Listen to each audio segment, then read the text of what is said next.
सीधा रुख करेंगे इस वक्त की बड़ी खबर का। देश के लिए एक राहत भरी खबर। कोरोना की रफ्तार लगातार कम हो रही है। 24 घंटे में 27,409 नए मामले सामने आए हैं। वहीं एक दिन में 347 लोगों की मौत की खबर भी सामने आई।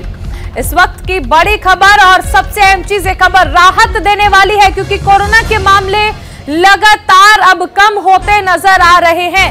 जहां एक वक्त था कि मामले लाखों में पहुंच गए थे, वहां अब 24 घंटे में लगभग 27,000 मामले सामने आए हैं। कोरोना की रफ्तार लगातार कम होती नजर आ रही है।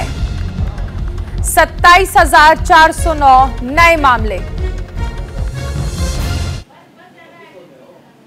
इस बीच एक और बड़ी खबर आपको बता दें, यूपी के चुनावी रण में अमित शाह ने मोर्चा लगातार संभाला हुआ है। गृह मंत्री अमित शाह आज मैनपुरी का दौरा करने वाले हैं। अखिलेश के गढ़ में हुंकार भरेंगे अमित शाह।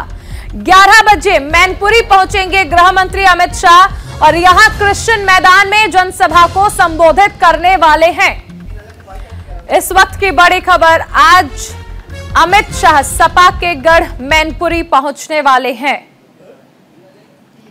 एक और बड़ी खबर बता दें, सीएम योगी आदित्यनाथ आज फिरोजाबाद और कन्नौज के दौरे पर रहेंगे। दोपहर 12 बजे सिरसागंज में जनसभा संबोधित करेंगे और यहां बीजेपी प्रत्याशी के पक्ष में जनसभा करने वाले हैं योगी। दोपहर 1 बजे बछगांव में भी जनसभा प्रस्तावित है। इसके बाद कन्नौज के बोर्डिंग ग्राउंड में भी जनसभा करेंगे सीएम योगी आदित्यनाथ।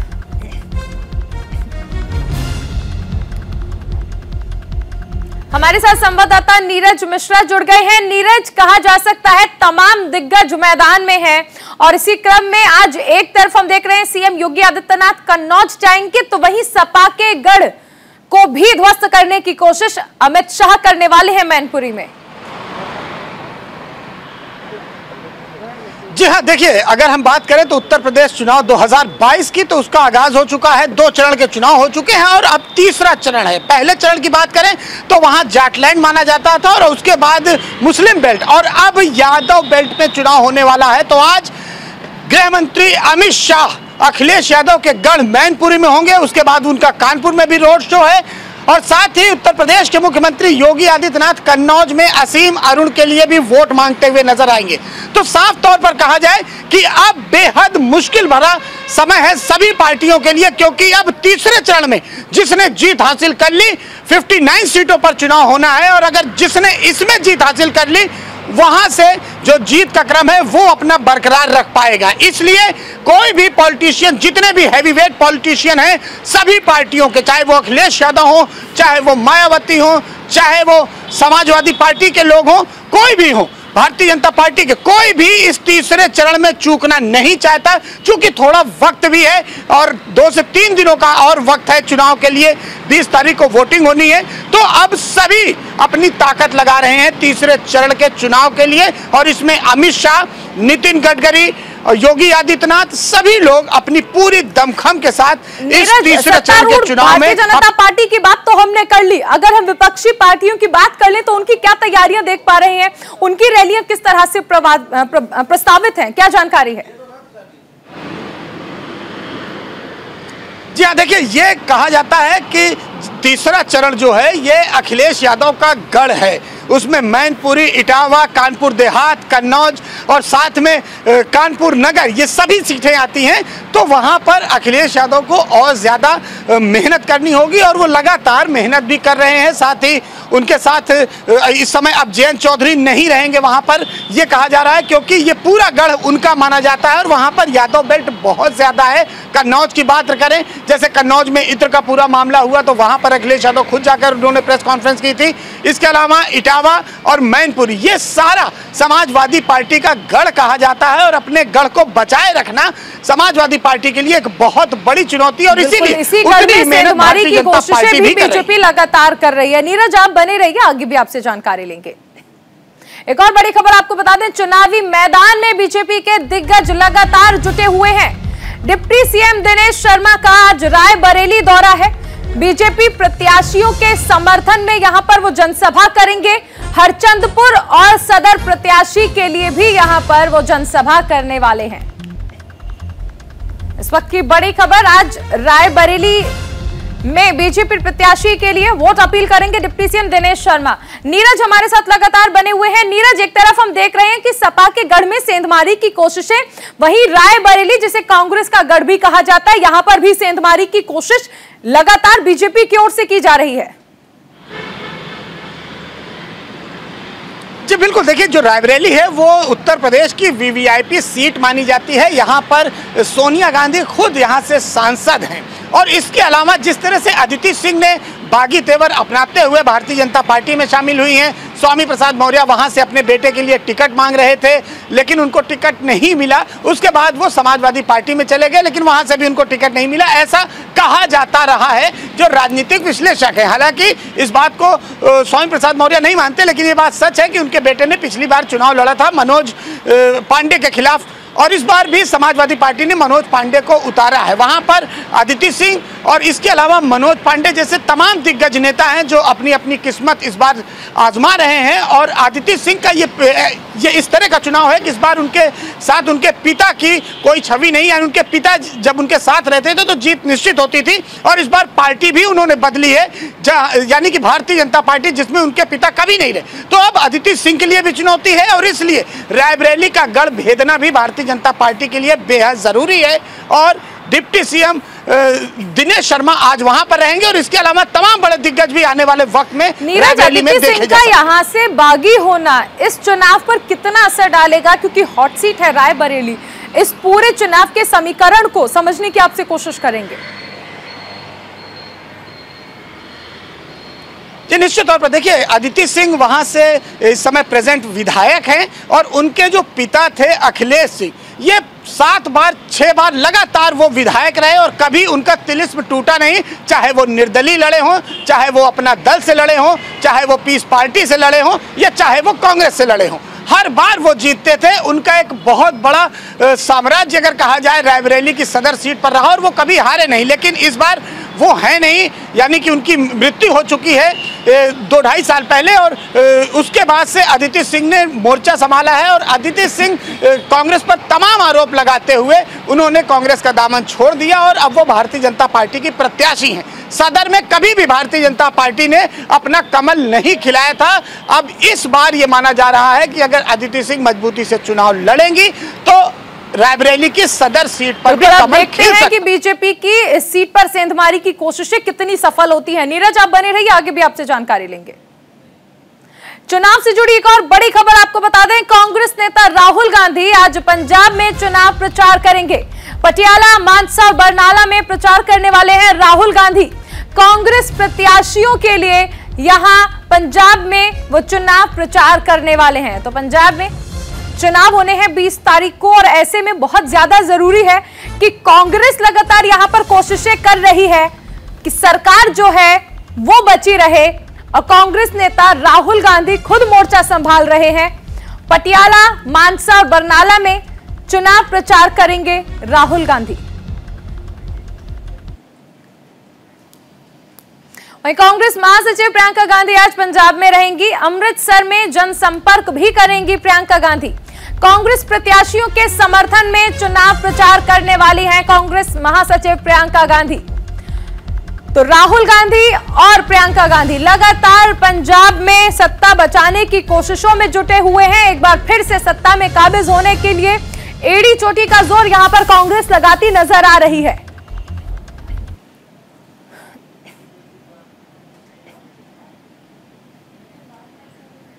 बड़ी खबर आपको बता दें, कांग्रेस महासचिव प्रियंका गांधी आज पंजाब में रहेंगी। अमृतसर में जनसंपर्क भी करेंगी प्रियंका गांधी। कांग्रेस प्रत्याशियों के समर्थन में यहां पर चुनाव प्रचार करेंगी प्रियंका। राहुल गांधी भी पंजाब के दौरे पर हैं और यहां पर वो भी चुनाव प्रचार करने वाले हैं। राहुल गांधी और प्रियंका गांधी आज पंजाब दौरे पर हैं।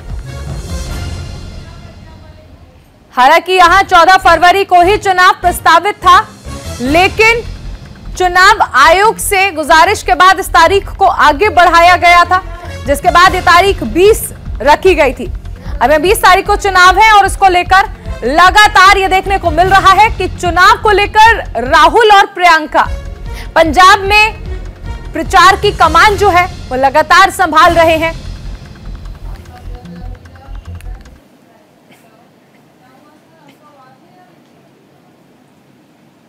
पंजाब में 20 फरवरी को 117 विधानसभा सीटों पर मतदान होना है।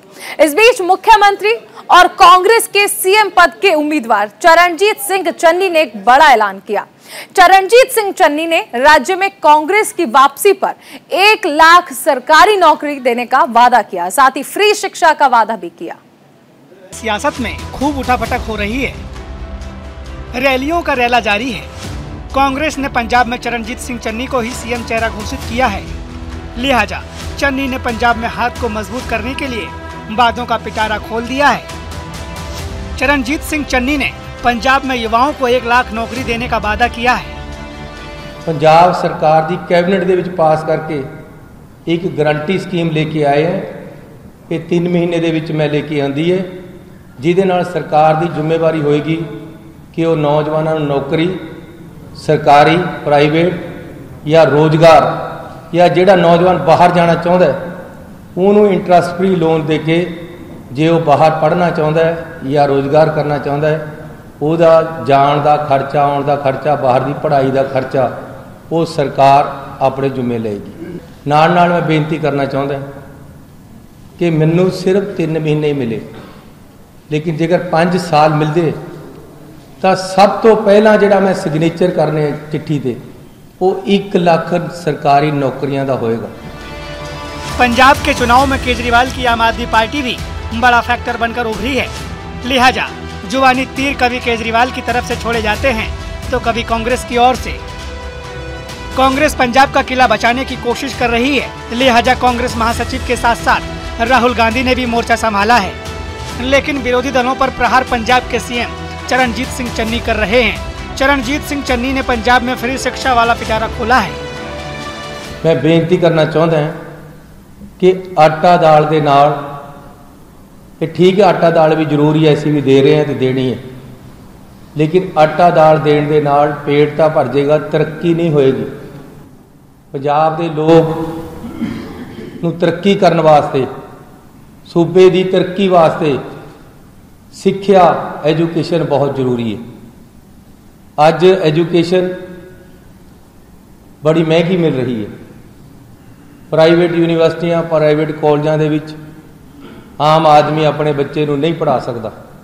इसलिए ऐसी फैसला किया है कि सरकार की जिम्मेवारी है कि वो हर परिवार को पढ़ाई देवे ताकि वह परिवार अगे निकल सके। इसलिए सरकारी स्कूलों, सरकारी कॉलेजों, सरकारी यूनिवर्सिटियों के विच ऐसी पढ़ाई फ्री करांगे। पंजाब का चुनाव इस बार कई मायने में खास है, क्योंकि इस बार का चुनाव में बीजेपी जहां एक और कांग्रेस पर अटैक कर रही है, तो वहीं दूसरी ओर कभी पंजाब में बीजेपी की बड़ी भाई वाली पार्टी अकाली दल पर भी हमलावर हैं। 20 फरवरी को पंजाब में विधानसभा के वोट डाले जाएंगे। 10 मार्च को यह तय होगा कि पंजाब का सरताज कौन होगा। Bureau report, news India. तो पंजाब के रण में हर पार्टी ने अपनी ताकत झोंक दी है और हम लगातार आपको बता रहे हैं कि आज राहुल गांधी और प्रियंका गांधी किस तरह से पंजाब दौरे पर हैं और यहां पर एक बार फिर से सत्ता में वापसी की कोशिशें कांग्रेस की ओर से की जाएंगी। और इस वक्त सीधा रुख करेंगे इस वक्त की बड़ी खबर का। लखीमपुर में तिकोनिया हिंसे का मामले से जुड़ी इस वक्त की बड़ी खबर। आशीष मिश्रा की रिहाई का रास्ता साफ हो गया है। जमानत आदेश पर कोर्ट ने सुधार कर दिया है। आज टेनी के बेटे आशीष मिश्रा की रिहाई होगी। इसके साथ ही 3 लाख की जमानत राशि भी जमा करने का आदेश यहां पर दिया गया है। तो लखीमपुर कांड पर आशीष मिश्रा की आज आजादी का दिन है। देखिए, आपको याद होगा कि किस तरह पिछले कोर्ट ऑर्डर में कुछ खामियां रही थी जिसमें सुधार होना था। हमारे साथ संवाददाता नीरज मिश्रा जुड़ गए हैं। नीरज, पिछली बार की कुछ खामियों का सुधार हो चुका है और आज आशीष मिश्रा की गिरफ्तारी।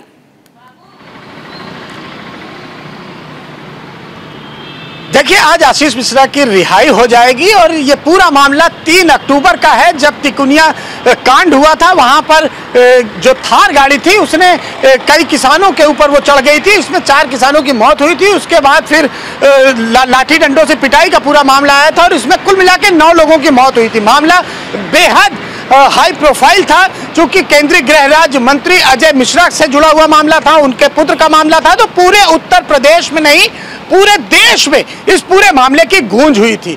आशीष मिश्रा को जेल जाना पड़ा था, इसके साथ ही 14 अन्य लोग भी जेल में गए थे। अब आशीष मिश्रा टेनी की जमानत है, यानी कि मोनू मिश्रा जो कि अजय मिश्रा के पुत्र हैं, आज उनकी जमानत का दिन है।